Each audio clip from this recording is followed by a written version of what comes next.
বিছনা ঠিক করো, চলো আমরা শুয়ে যাই। বিছনা একটু জানাটা দাও, আসো একটু শুনে শুনে কথা বলি।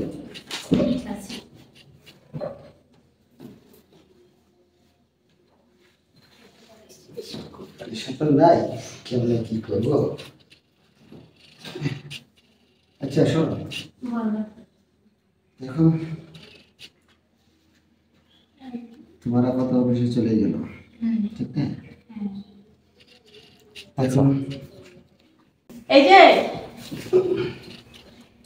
তোমার শালি শালি করার মতো কেরা? হ্যাঁ না না না, মার্কেটে কিছু না আসলে এবারে তুমি যে তো অফিসে গেছো, আমি ছাড়ি একটু গল্প করতেছি বসে বসে, এই আর কি, আর কিছু না। না মানে গল্প করার একটা ইয়ে আছে, তুমি শুয়ে পড়ছো। বাসায় কেউ নাই, আমার শালি, আমি না শুয়ে থাকবো না, কে শুয়ে থাকবে? বাসায় কেউ নাই বলে তুমি শালির নেশা থাকবা? হ্যাঁ, আর তুই কি আমার সংসার ভাঙবার জন্য প্রত্যেকদিন আসিস? কিছু করি নাই তো। তুই কি আমার সংসার ভাঙবার জন্য 2 দিন পরে পরে আসস? না আপু, আমি তোমার সংসার কেন ভাঙবো? তো যদি সংসার নাই ভাঙস, তুই আমার জামাইয়ের সাথে তুই শুয়ে রইছিস কে? আর তোমারে কই তুমি কি করো? হ্যাঁ, আরে বউ শোনো, আসলে কিছু না, তুমি যেটা ভাবতেছো আসলে সেটা কিছু না। আমার শালি, আমি ঘরে শুয়ে রয়েছি, ও কি করবো? তাই আমার বাড়িতে শুয়ে রয়েছে, শুয়ে থাকাটা কি অপরাধ? আমার বুঝা শেষ, বুঝছো? না না না, আমি তোমার ভাত খামো না। এটা কি বলতেছো তুমি? তে কি বলবো?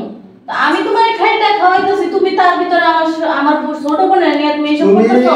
তুমি তুমি এরকম কোনো বাজে কোনো চিন্তা ভাবনা করো না, তুমি আশেপাশে কোনো চিন্তা ভাবনা করো না, তোমার সাথে সংসার আস্তে করতেছি, তুমি জানো না আমি কেমন লোক। তুই বোন নামের কলঙ্ক, বুঝছস? তুই এখন আমার ঘর থেকে বাইরে যাবি, যা এখন বাইরে যা। আমি কিছু করি নাই আপু। না তুই এখন বাইরে যাবি, তুই আমার বাসায় কোনো সময় আর আসবি না, যা বাইরে যা। তোমার আজকে খবর আছে, তোমার ভাত তো আমি খামোই না। শোনো, আমি তোমার স্বামী ও তোমার বোন, আমার ব্যাপারটা তুমি ভালো জানো, তোমার বোনের ব্যাপারটা তুমি ভালো জানো, তোমার বোন কেমন তুমি সেটা ভালো জানো।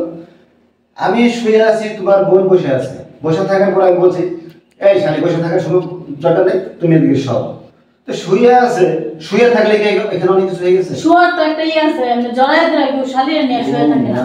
ওই এখনো ছোট না, এত ছোট না, বুঝো না? আমি বড় হয়েছে, স্বাভাবিক হয়েছে, বুঝো না? আচ্ছা শোনো, বুঝছি তোমার একটা মেয়ে মানুষ আর একটা মেয়ে মানুষের দেখলে এরকম হয়, তোমার বোন হোক আর যেই হোক, এখানে আমার ভুল হয়ে গেছে। তাদের এইটা দেখে এই জন্য তুমি আমার সংসার বাইরে চলে যেতে পারো না। যাবো না কেউ, তুমি আমার সামনে যদি আমার বোনের নিয়ে তুমি শোনো, তুমি অযথা চিল্লাচিল্লি করো না, বল বুঝাবুঝি করো না। শোনো, আমার চাকরি কিন্তু হয়ে গেছে, সেই কথাটাই আমি শুয়ে শুয়ে তোমার বোনের সাথে কথা বলতেছি। সত্যি কইতেছ? হ্যাঁ, সত্যি বলতেছি। তো যাই হোক, এটা নিয়ে কোনো মন কষাকষি করবে না, ঠিক আছে? আচ্ছা ঠিক আছে। ওকে, তুমি হাত দাও, বলো যে আমি এটা রাখলেই, বলো বলো বলো। আচ্ছা, আমার লাগবে আর কোনো সময় করবো। আচ্ছা ঠিক আছে, তাহলে আমার যেহেতু চাকরি হয়ে গেছে, আমরা দুজনে চাকরি করবো, আমরা নিশ্চিন্তায় চলবো। চলো তাহলে আমরা রান্নাঘরে চলে যাই, আমরা খাওয়া দাওয়া করে নিই। ওকে।